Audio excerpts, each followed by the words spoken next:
بسم اللہ الرحمن الرحیم۔ وادی اوتاس کے پہاڑوں میں چھپے تیر انداز مجاہدین کے تازہ حملوں کی تاب نہ لا کر بھاگ کھڑے ہوئے۔ مشرک قبائل کی مشترکہ فوج کا سپہ سالار اعظم مالک بن عوف اپنے قریبی رفقا کے ساتھ میدان جنگ سے فرار ہو کر طائف میں قلعہ بند ہو چکا تھا، جبکہ وادی میں لگائے گئے مشرکین کے خیموں میں ان کی عورتیں، بچے اور مال مویشی موجود تھے۔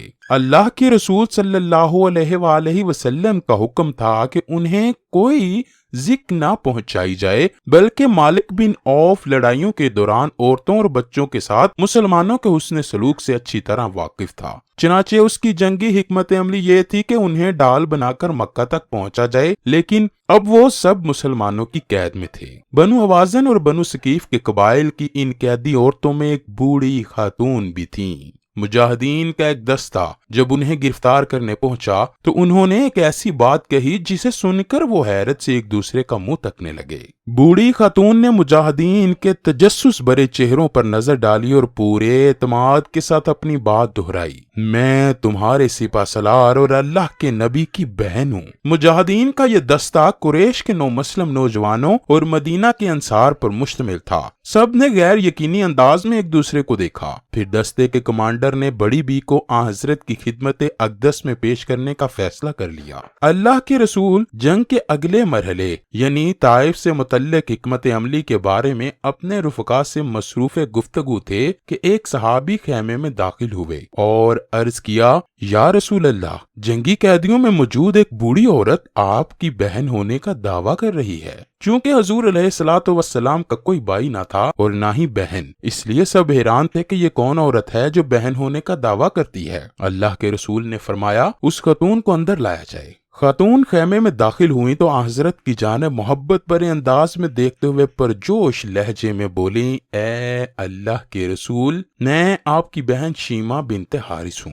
حضرت نے ماضی کی یادیں ٹٹولتے ہوئے فرمایا، ہاں، بنی سعد میں میری ایک بہن کا نام شیمہ تھا۔ اس پر وہ جلدی سے بولیں، یا رسول اللہ، ایک مرتبہ جب ہم لوگ اماں حلیمہ سعدیہ کے گھر کھیل رہے تھے تو آپ نے میری پیٹھ پر کاٹ لیا تھا، جس کا نشان آج بھی موجود ہے۔ شیمہ کے یہ جملے ادا کرتے ہی سرکار دو عالم کو اماں حلیمہ کے گھر گزرے ہوئے بچپن کے واقعات یاد آنے لگے۔ یہ وہی بہن شیمہ تھیں جو حضرت کو ہر وقت گود میں لیے پھرتی تھیں۔ ان کی سنائی ہوئی لوریاں، پیار و محبت کی باتیں حضور کے ذہن میں محفوظ تھیں۔ سامنے کھڑی شیمہ کے ایک ہی جملے نے بچپن کے گزرے دنوں کی خوشگوار یادیں تازہ کر دیں۔ مکے کے کالے سنگلاق پہاڑوں کے عقب میں 50 میل مشرق کی جانب زرخیز باغات، سرسبز و شاداب پہاڑوں کے درمیان شفاف چشموں کی گنگناتی لہلہاتی بلکاتی آبشاروں میں مزین ایک حسین وادی طائف کے نام سے معروف ہے۔ وہاں اور اس کے اطراف عرب کے دو قبائل آباد تھے، ایک بنو ثقیف اور دوسرا بنو حوازن۔ یہ دونوں قبائل نہایت طاقتور، بہادر اور جنگجو تھے۔ ان قبائل کی خاص بات ان کا فصاحت و بلاغت میں دیگر قبائل سے ممتاز ہونا بھی تھا۔ یہ لوگ نہ صرف خالص عربی بولتے تھے بلکہ الفاظ کے تلفظ، ادائی اور انداز بیان کی حفاظت بھی کرتے تھے۔ چنانچہ شہر کے رؤساء اور شرفاء اپنے نومولود بچوں کو ان قبائل کی عورتوں کے حوالے کر دیا کرتے تاکہ رضاعت کے دنوں میں بچے کھلی آب و ہوا اور خالص عربی ماحول میں بہترین جسمانی تربیت کے ساتھ فصیح و بلیغ عربی زبان بھی سیکھ سکیں۔ جیسا کہ خود حضرت صلی اللہ علیہ وآلہ وسلم کا ارشاد عالی ہے، میں تم سب میں فصیح تر ہوں کیونکہ میں قریش کے خاندان سے ہوں اور میری زبان بنی سعد بن بکر کی زبان ہے جو عرب کے فصحاء مشہور تھے۔ بنی سعد قبیلہ حوازن کی ایک شاخ ہے۔ حضرت صلی اللہ علیہ وآلہ وسلم نے اپنی رضاعت کے 5 سال بنی سعد میں اماں حلیمہ سعدیہ کے گھر گزارے تھے، جہاں حضور علیہ الصلوۃ والسلام کے 4 بہن بھائی موجود تھے، جن کے نام عبداللہ، انیا، حذیکہ اور حذافہ تھے۔ حذافہ جو تاریخ میں حضرت شیمہ کے نام سے مشہور ہوئی، رسول اللہ سے 7 یا 8 سال بڑی تھی۔ شیمہ عربی میں بلند مرتبے والی کو کہا جاتا ہے۔ شیمہ کے والد کا نام حارث بن عبدالعزیٰ بن رفال سعدیہ اور والدہ کا نام حضرت حلیمہ بنت ابی ذؤیب السعدیہ تھا۔ اماں حلیمہ کے صاحبزادے عبداللہ حضرت سے چند ماہ بڑے تھے۔ عبداللہ اور حضرت شیمہ نے حضرت کے قیام مکہ کے دوران خدمت اقدس میں حاضر ہو کر اسلام قبول کیا تھا۔ رسول اللہ صلی اللہ علیہ وآلہ وسلم کے اپنے تو کوئی بھائی بہن نہیں تھے، اما حلیمہ کے بچے ہی ان کے رضائی بھائی بہن تھے۔ بچپن کے نہایت قیمتی اور انمول سال آپ نے ان بچوں کے ساتھ ہی گزارے تھے، جہاں حضرت شیمہ نے اپنی محبتوں کے تمام پھول اپنے رضائی بھائی پر نچھاور کر دیے۔ علامہ حافظ ابن حجر اپنی مشہور تصنیف الصحابہ میں تحریر کرتے ہیں کہ شیمہ حضرت کو ہر وقت گود میں لیے رکھتی اور لوریاں دیا کرتی۔ اس لوری کا ترجمہ یوں ہے: اے ہمارے رب، ہمارے لیے محمد کو باقی رکھنا تاکہ میں انہیں بھرپور جوان ہوتے ہوئے دیکھ سکوں، پھر میں انہیں سردار کے روپ میں دیکھوں۔ اے اللہ، ان کے دشمنوں اور حاسدوں کو ذلیل و رسوا کرنا، جبکہ انہیں دائمی عزت عطا فرمانا۔ حضرت شیمہ شدید گرمیوں کی ایک دوپہر حضرت کو باہر لے گئیں۔ اما حلیمہ کو فکر لاحق ہوئی تو وہ انہیں تلاش کرنے کے لیے باہر نکلی۔ کیا دیکھتی ہیں کہ شیمہ آپ کو گود میں لیے یہ اشعار پڑھ رہی ہیں: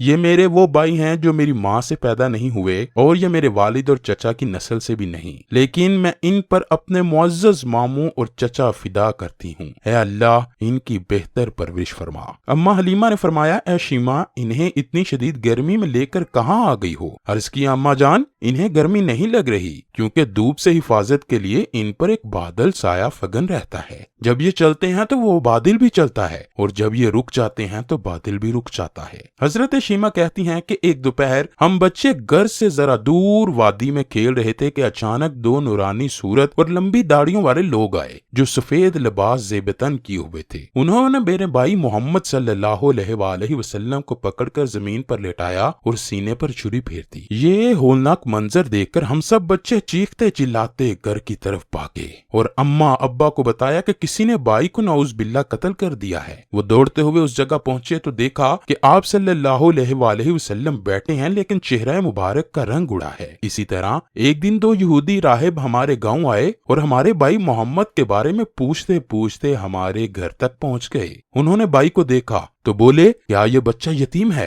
اما حلیمہ کو ان کے اس پوچھنے پر کچھ شک سا گزرا تو بولی: نہیں، میں اس بچے کی ماں ہوں، اور یہ ساتھ میں ان کے والد حارث ہیں۔ یہودیوں نے کہا: اگر یہ بچہ یتیم ہوتا تو ہم اسے قتل کر ڈالتے۔ اس واقعے کے بعد اماں بہت ڈر گئیں، چنانچہ وہ حضور صلی اللہ علیہ وآلہ وسلم کو واپس ان کی والدہ کے پاس چھوڑ آئیں۔ وقت تیزی سے گزرتا رہا، دن مہینوں میں، مہینے سالوں میں بدلتے رہے۔ حضرت شیمہ کی شادی بنو ثقیف میں ہو گئی۔ جب حضرت کی بعثت کی اطلاع بنو سعد پہنچی تو اما حلیمہ کی خوشی کی کوئی انتہا نہ تھی۔ وہ اپنے شوہر حارث اور دو بچوں عبداللہ اور شیمہ کے ساتھ مکے کے سفر پر روانہ ہوئی۔ حضرت اب ام المؤمنین حضرت خدیجہ الکبریٰ کے گھر منتقل ہو چکے تھے۔ حارث نے جب لوگوں سے حضرت کے قیام کے بارے میں معلوم کیا تو اہل قریش کو معلوم ہوا کہ یہ تو رسول اللہ کے رضائی والد ہیں۔ اس پر انہوں نے حضور کی شکایت کرتے ہوئے کہا: اے حارث، تمہارا بیٹا ہمارے خداؤں کو برا کہتا ہے اور ایک اللہ کی پرستش کی بات کرتا ہے، اس نے ہم نے تفرقہ ڈال دیا ہے۔ حارث بیوی بچوں کے ساتھ بارگاہ رسالت میں حاضر ہوئے اور عرض کیا: اے میرے بیٹے، آپ کی قوم جو شکوہ کر رہی ہے، کیا وہ سچ ہے؟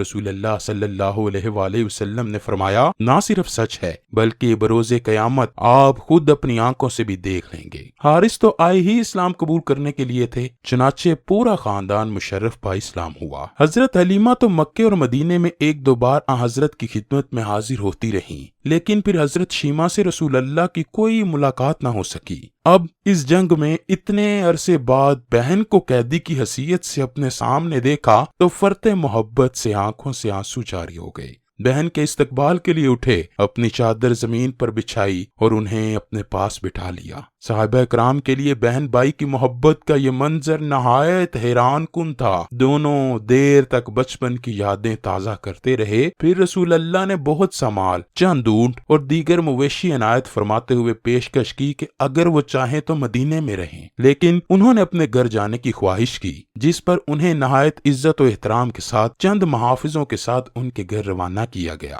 بنی سعد کے لوگ کہتے ہیں کہ حضرت نے حضرت شیمہ کو ایک مکحول نامی غلام اور ایک لونڈی بھی دی تھی۔ حضرت شیمہ نے ان دونوں کی آپس میں شادی کروا دی، جن کی نسل آج بھی باقی ہے۔ بعد ازاں حضرت صلی اللہ علیہ وآلہ وسلم نے غزوہ حنین کے دوران گرفتار کیے گئے بنو حوازن کے تمام 6000 قیدی رہا فرما دیے اور ان کا مال وغیرہ بھی واپس کر دیا۔